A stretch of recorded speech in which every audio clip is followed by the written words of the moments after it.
divers uncover one of the most important archaeological artifacts of the century. The city of Cascais is a vacationer's dream. Located on Portugal's coast and just west of Lisbon, the city boasts casinos, sandy beaches, scenic seaside cliffs, and natural parks filled with brilliant sand dunes. But Cascais is more than just a luxurious travel destination. Before we begin, make sure to smash that like button, subscribe to our channel, and click the notification bell for more amazing videos.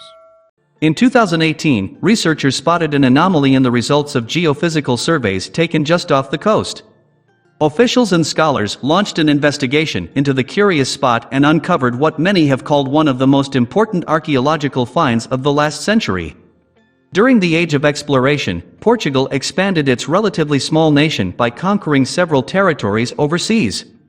With colonies in South America, Africa, and Asia, trade provided the country with spices, foreign artworks, and more. With help from the Portuguese government, researchers at Nova University in Lisbon spent years studying this era of the country's history. In September of 2018, they made quite a breakthrough in the tiny town of Cascais. Aside from its sunny and sandy beaches, this town is also a popular spot for boaters due to its spacious marina located right in one of the town's most popular areas. It also has a rich history. Its marina may be filled with yachts and personal sailboats now, but it used to welcome a very different kind of fleet.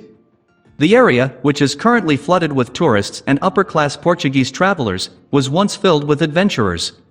During the 16th century, Cascais was a crucial spot for Portuguese trade ships. The Tagus is the main river flowing through Portugal, so large ships traveled it to reach the ocean. Luís Mendes, Portugal's Minister of Culture, said the Tagus River was considered a hotspot for trade in the era of wooden ships, but that didn't mean it was safe. The river is filled with large rocks, making it a dangerous route. And when archaeologists made an astounding discovery just off the coast in September of 2018, Mendes said it proved how crucial the Tagus was to the history of Portugal. The archaeologist's project director and maritime expert agreed with Mendes. From a heritage perspective, Jorge Freire, this is the discovery of the decade. So what did they find? Freire and his crew found a 400-year-old shipwreck. We found the ship using a geophysical survey and divers, he said, and spent 4 days working on the site. And this wreck was special. It was remarkably well preserved, and so were some of the items found on the ship. Among several little treasures was a fragment of Chinese pottery from the Wanli period in the Ming dynasty, which was incredibly helpful in dating the ship. Zhu Yijuan was the Wanli emperor, the 14th emperor of the Ming dynasty. He reigned for 48 years starting in 1572, which meant this ship landed on the bottom of the river around that time, at the end of the 16th century or the start of the 17th.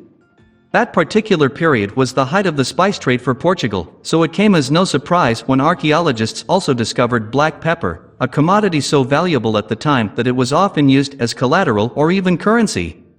However, this wasn't the only alternative currency on board. Sadly, the wreck also contains several Kauri shells from a type of sea snail. Kauri shells come with a dark past, as they were often used as currency in the slave trade in many parts of Africa. What that tells us is this ship visited several continents all in one trip, but not without risk. The last and largest items found in the river were several bronze cannons. A ship carrying such valuable goods was at risk for piracy and other looters, so the cannons served as protection against unfriendly ships, assuring the goods would make it back to Portugal safely. The cannons were engraved with Portugal's coat of arms, which is still found on the Portuguese flag. This cemented the discovery as an important cultural relic for the coastal nation, and that was how the wreck was treated. This is one of the most significant archaeological discoveries of the century, said Cascais Mayor Carlos Carreras. The recognition from the scientific community that this is the discovery of the decade, the century, in terms of marine archaeology, is for us of great satisfaction. While skilled archaeological divers quickly removed parts of the wreckage that were at risk, the rest of the wreckage will remain in the river indefinitely for experts to explore. This unnamed trade ship is not the first wreckage to be found in the Tagus River. Nearly a century older, another ship sank in 1606 when it was trying to seek safer anchorage in the Tagus during a windstorm. Unfortunately for those on board, it didn't end well. It struck a submerged rock and went down close to the shore. Lost in that wreck was a massive amount of black pepper, which completely covered the river, to the delight of the people who lived on the river who eagerly scavenged what they could. This ship, which researchers discovered was called the Nossa Senhora dos Martires, was first detected in 1993 and excavated between 1996 and 2001. If a ship in such a broken state could be identified, there was a great chance this new ship could be identified, too. The recent finding of the Cascai Shipwreck is attracting even more tourism, so the government has displayed some of the divers' photos at the Santo Antonio Fort in São João do Estoril. Who wouldn't be curious about such a grand historical find? Please share this with your friends and family.